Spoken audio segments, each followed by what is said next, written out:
হাইয়া আলাস সালাহ, ঘাড় ফিরিয়ে চলে যাচ্ছ, এই গর্বের দিন টিকে থাকবে তো?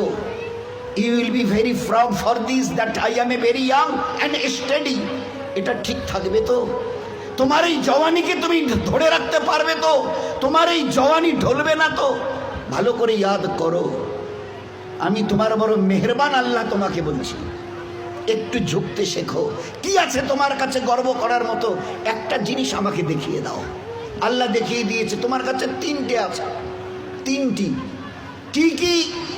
এক, পায়ের নখ থেকে মাথার চুল পর্যন্ত নাপাক ছাড়া আর পাক বলে কোনো কিছু নেই তোমার কাছে।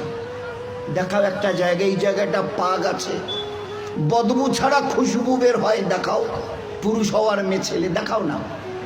খুলিকাল ইনসানু মিন নুতফা। আমি আল্লাহ জিজ্ঞাসা করছি, তোমার পরিচয়টা আমাকে শোনাবে। পরিচয়টা কি আছে আমাদের কাছে ওই পরিচয় ছাড়া? Few back days we everybody were of a drop of a dirty fluid, nothing else. আমরা সবাই, আল্লাহ আমাদের পরিচয় জানতে চাইছেন। খুলিকাল ইনসানু মিন নুতফা। আমরা বড় ওই নাপাক মনির কাতরা থেকে আমরা জন্ম নিয়েছি। আমাদের পরিচয় few back days we are a drop of a dirty fluid. আমরা এক বিন্দু নাপাক মনির কাতরা, এর চাইতে বড় পরিচয়। আচ্ছা, তোমার পায়ের নখ থেকে মাথার চুল পর্যন্ত একটা জায়গা দেখাবে যেখান থেকে খুশবু বার হয়, দেখাও। নাক থেকে যদি করো, স্বামীও পর্যন্ত বলবে নাকটা একটু ঘুরিয়ে ওই দিকে। মুখ দিয়ে অক করো যদি, তো ছেলেমেয়েরা বলবে আম্মু তুমি এটা কি করছো? পায়খানা পেশাবের রাস্তা দিয়ে হলে তো কথাই নেই। কান থেকে যদি কিছু বেরোয় তো কথাই নেই। চোখের এই জায়গা থেকে যদি বেরোয় তো পাশে কেউ বসতে দেবে না। এরপরে পুরো শরীরের এক একটা লোমের গোড়া থেকে যদি একটু করে ঘাম বের হয়, তো আমার নিজের বিবি, নিজের বেটা বেটি বলবে না আব্বু, স্বামী একটু হাতটা দাও তো, একটু চুমু দিই। চুমু দি, ঘাম বেরোচ্ছে তো, তুমি তো হাজারো হলে আমার স্বামী, তুমি তো আমাদের আব্বু, তা একটু দাও না, একটু চুমু দিই। কেউ সবাই আব্বু একটু হাতটা সরিয়ে নাও না, ঘাম বেরোচ্ছে। এই তো তোমার পরিচয়। পারে নখ থেকে মাথার চুল পর্যন্ত বদবু ছাড়া কোথাও। তিন, খুলিকাল ইনসানু মিন জাইফা। তোমরা বড় দুর্বল। আমি জিজ্ঞাসা করছি, 3.5 হাতের একটা এইরকম শরীর, সুটাম চেহারা, আচ্ছা তোমার পিঠে কি বসে আছে? এইভাবে 2-3 বার দেখার পরে বলবে কই, দেখা তো যায় না। আচ্ছা, তা তুমি না খুব বুদ্ধির বড়াই করো, মডার্ন টেকনোলজি আর সায়েন্সের খুব গালগপ্প করো, তোমার নিজের পিঠে কি বসে আছে তুমি বলতে পারো না? বলে না, তা জানি না। আচ্ছা 10 মিনিট পরে তোমার পজিশন, অবস্থা কি থাকবে জানো তুমি? বলে আমরা কিচ্ছু জানি না। বাজারে যাবে বলে ব্যাগ নিয়ে মোটর সাইকেলের হুকে আটকে দিয়ে স্টার্ট করে, খালি বাজারে গিয়ে স্ট্যান্ড করে খালি পা দিয়ে স্ট্যান্ডটাকে খালি ঠিক করে দিয়েছে, পিছন থেকে একটা গাড়ি এসে ধাক্কা দিল আর সঙ্গে সঙ্গে ডেথ। লাশ নিয়ে বাড়ি চলে গেল। এসছিল বাজার করতে, বড় ঝোলা নিয়ে এসছিল, বড় আশা করে মেহমান অপেক্ষা করছে বাড়িতে। বাজার থেকে ব্যাগে বাজার যায়নি, তার লাশ চলে গেছে বাড়িতে। খুলিকাল ইনসানু মিন জাইফা। 4, আল্লাহ জিজ্ঞাসা করছে আব্দুর রহমান বয়স কত? হ্যাঁ আল্লাহ 42 চলছে। বাকি কত? I know nothing about my age. Nurjahan তোমার বয়স কত চলছে? আল্লাহ 45 চলছে। আচ্ছা এরপরে আর বাকি কত? তা আল্লাহ আমি কেমন করে বলবো? না না, তোমার নিজের বয়স। তাহলে তা তো জানি না। এই তো তোমার অবস্থা, এই তো তোমার অবস্থা। তুমি এক বিন্দু নাপাক, তুমি বড় দুর্বল, তুমি বড় বদবুদার, আর তুমি তোমার নিজের 10 মিনিট পরের অবস্থা তাও তোমার জানা নেই। এরপরেও যে আল্লাহ তোমাকে তিলে তিলে তার দয়ায় এই সেকেল সুরত আর এইরকম হায়াত দিয়েছে, একবারও তার কথা ভাবো না। একবারও তার কথা ভাবো না যে কত দয়ায় তিনি তোমাকে প্রতিপালিত করেছেন। দেখবেন সবাই, আমরা তো ওই সময় থাকি না, ওখানে মেয়েরাই থাকে। বাচ্চা যখন জন্ম নেয় না, তো যারা দাদি নানি চাচি যারা ওখানে ভিতরে থাকে, ও তারা এবারে বাচ্চা বের হবার পরে এবারে হাতটার নখগুলো ভালো করে দেখে টাকে, কান টানগুলো ঠিক আছে কিনা, সব কিছু চোখ টোকগুলো, হ্যাঁ ঠিক আছে গো ঠিক আছে, খবর দাও বাচ্চা ছেলে হয়েছে মেয়ে হয়েছে, ঠিক আছে সব ঠিক হয়েছে, সব আছে, চোখ আছে, বুরু আছে, মাথায় চুল আছে, হাত পা ওর নখটুকু পর্যন্ত বেশ গুজিয়েছে। আচ্ছা তো মুখে দাঁত কটা নেই কেন? কখনো ভেবেছ? এ জগতের ইনসান ভেবেছো কখনো? সব বলছো ওকে, আচ্ছা দাঁত কটা যে নেই? আল্লাহ জবাব দিয়েছে তোমাকে বাঁচাবার জন্য ওই সময় তোমার মুখে দাঁত কটা, যে আল্লাহ তোমার সব কিছু দিয়েছে, হাতের পায়ের নখ পর্যন্ত আছে, 2-4-5 দিন পরে কেটে দিতে হয়, সেখানে দাঁত কটা দিইনি কেন? তোমাকে বাঁচাবার জন্যে। আমাকে চেনো আমি কত বড় মেহেরবান তোমার জন্যে, শুধু তোমাকে বাঁচানোর জন্যে। তোমার মায়ের পেট থেকে বেরিয়ে আসার সময় তোমার মুখে দাঁত কটা দেয়নি, যদি দাঁত কটা পেতে না তো মায়ের সিনার ওই নরম গোশে স্তনে কামড় দিয়ে দিয়ে ক্ষতবিক্ষত ঘা করতে, 3-4 দিন ওইভাবে ঘা তাজা হওয়ার পরে মায়ের চোখের সামনে তুমি তরপাতে, জবাই করা মুরগিকে যেভাবে তরপাতে দেখো ওইভাবে মায়ের সামনে তরপাতে, আর তরপাতে তরপাতে মরে যেতে তুমি। তোমার মা একটাবার বুকে তুলে তার নিজের সিনা তোমার মুখে লাগাতো না, এই জন্য তুমি কামড় দিয়ে ঘা করে দিয়েছো। আমি বাঁচাবার জন্যে সব কিছু তোমার মায়ের পেটে বানিয়েছি, পুরো ফিগারের যা কিছু প্রয়োজন, each and everything has been given from myself, শুধুমাত্র except your teeth, তোমার দাঁত বাদ দিয়ে, যেখানে আমি তোমাকে আমার দয়ায় বাঁচাতে চাইছিলাম, ওই জন্য দাঁত কটা দিনই, নয়তো মায়ের স্তনকে কেটে ছিন্ন বিচ্ছিন্ন করতে, মায়ের চোখের সামনে তরপাতে তরপাতে তুমি মরে যেতে। একটাবার চিন্তা করেছো আমার কথা? তোমার প্রতি কত দয়া করেছি।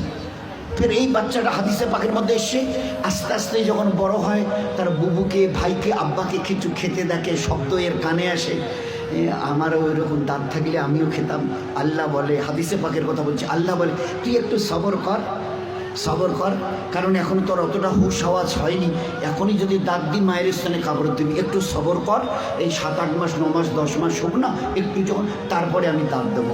গোস্তের ওই নরম জায়গা থেকে আস্তে করে বাবা মা সব খুশি, আম্মা তোমার নাতির দাঁত গজিয়েছে শুনেছ?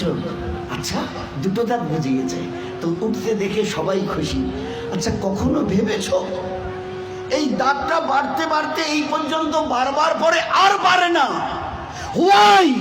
What is the reason of it? Who will give the answer? Who will give the answer? Anybody else of this world?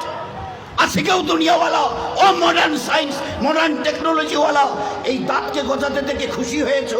বাড়তে বাড়তে এই পর্যন্ত বেড়ে গেছে, তারপরে আর বাড়ে না। কোন দুনিয়ার মডার্ন টেকনোলজি এর পিছনে কাজ করেছে বলো? বলো না। দেখেছো আমার দয়া? তারপরেও যদি যেভাবে বাড়ছিল, যদি আর 6টা মাস বাড়তো না, তোমার নিজের চেহারা আয়নায় দেখলে তুমি একবার দেখে আটকে উঠে বেহুশ হয়ে মরে যেতে, অজ্ঞান হয়ে মরে যেতে। কি বিকট চেহারা, নিচের দাঁতগুলো বেড়ে গিয়ে এইরকম, উপরের দাঁতগুলো বেড়ে গিয়ে এইরকম হতো তোমার চেহারাটা, বিকট একটা চেহারা হতো। আমি ওটাকে কন্ট্রোল করেছি। এই বাচ্চা তখন 7-8 10 মাসের, 1 বছর 1.5 বছরের বাচ্চা দেখে দাদা কি যেন, ভাইজান যেন কি কর্মর করে চিবোচ্ছে, বুবু যেন কি একটা খাচ্ছে শক্ত মতো, আব্বু যেন কি একটা শক্ত মতো চিবোচ্ছে, শোনা যাচ্ছে। আসমান থেকে আওয়াজ আসে, তুই একটু সবর কর না, তোকে হালকা জিনিস খাওয়াবার জন্য যে দাঁতটা এখন দিয়েছে ওটার নাম হচ্ছে দুধ দাঁত, এর ক্যাপাসিটি কম, হালকা জিনিস চিবোতে পারবি, শক্ত জিনিস চিবোলে না ও দাঁত ভেঙে যাবে, তো তুই একটু সবর কর। ফের কদিন পরে একটা করে নড়া শুরু করে, আম্মু এ দাঁতটা নড়ছে, ফের একটা একটা করে 32 টাকা আমি ট্রান্সফার করি, ফের ওখান থেকে গজানো শুরু করি। এইবারে তুমি নিজের দাঁত দিয়ে যত শক্ত হাড় হোক, পেয়ারা হোক, যা কিছু মন চায় খুব কর্মড়িয়ে চিবিয়ে খাও, কোনো অসুবিধা হবে না। এত বড় দয়ার দান দেখেও তুমি একটাবার আমার সামনে ঝুঁকাবে না? আচ্ছা আমার কাছে তোমাকে ফিরে আসতে হবে না? বলো বলো যে ফিরবে না, ফিরবে না। আজ তুমি আস্তিন গোটাও, লাল চোখ দেখাও, আমার জমিনে দর্প ভরে পা রেখে চলো। আচ্ছা তোমার কি মনে হয় তুমি আমার সঙ্গে মোকাবেলায় আসবে? আসবে? তোমাকে সেজদা করতে, না না ওসব আমাদের দ্বারা হবে না। হয় হয় হয়, কি আছে তোমার কাছে গর্ব করার মতো? আর আমার সঙ্গে তুমি পাল্লা দেবে, মোকাবেলায় আসবে, কি আছে তোমার কাছে বলো না? এর মাস আজকের যেটা ফুলছে মাসল, এটাকে না আর এই দিকে ঝোলা মানে ফুলাতে পারবে না। শত চেষ্টা যদি করো তো উপরের দিকে নয় নিচের দিকে ঝুলে থাকবে। যে দাঁত আজকে কর্মড়িয়ে অন্যের দিকে লাল চোখ করে তাকাও, এই চোখ আজ বাদে কাল ঝাপসা হবে। এ দাঁত তোমার কাছ থেকে তোমাকে জিজ্ঞাসা না করে বিদায় নেবে। এ কালো চুল তোমাকে না বলে সাদা হবে। এ শক্ত বডির মাসল এ তোমাকে না জিজ্ঞাসা করে গোস্ত আস্তে আস্তে চামড়া ঝুলে থাকা শুরু হবে। আমার কাছে কি তোমার কাছে আছে মোকাবেলা করার মতো? কিছুই আমি করব না, শুধু তোমার বয়সটুকুকে একটু যদি বাড়িয়ে দিই। ও আম্মেরহু নুনাক্কিসহু ফিল খালক, মায়ের পেট থেকে বের হয়ে যেভাবে মুখ থুবড়ে পড়েছিলে, নিজের পায়খানা নিজের হাতে ওইভাবে ছেনিয়ে নিজের মুখে দিয়েছিলে না, আমাকে তুমি কি দেখতে চাও? একটু যদি হায়াতটুকু বাড়িয়ে দিই, মুখ থুবড়ে পড়ে থাকতে হবে।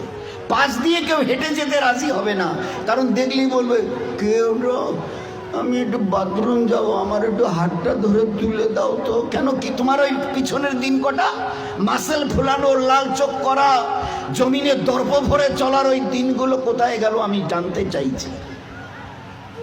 বলো না, আমি কিচ্ছু করবো না। একটা হাতি যদি এসে মশাকে বলে আরে তুই নাকি আমার সঙ্গে নাকি পাল্লা দিবি, তা আমি তো চিন্তা করে কুল পাচ্ছি না, তোকে যে মারবো কোথায় মারবো।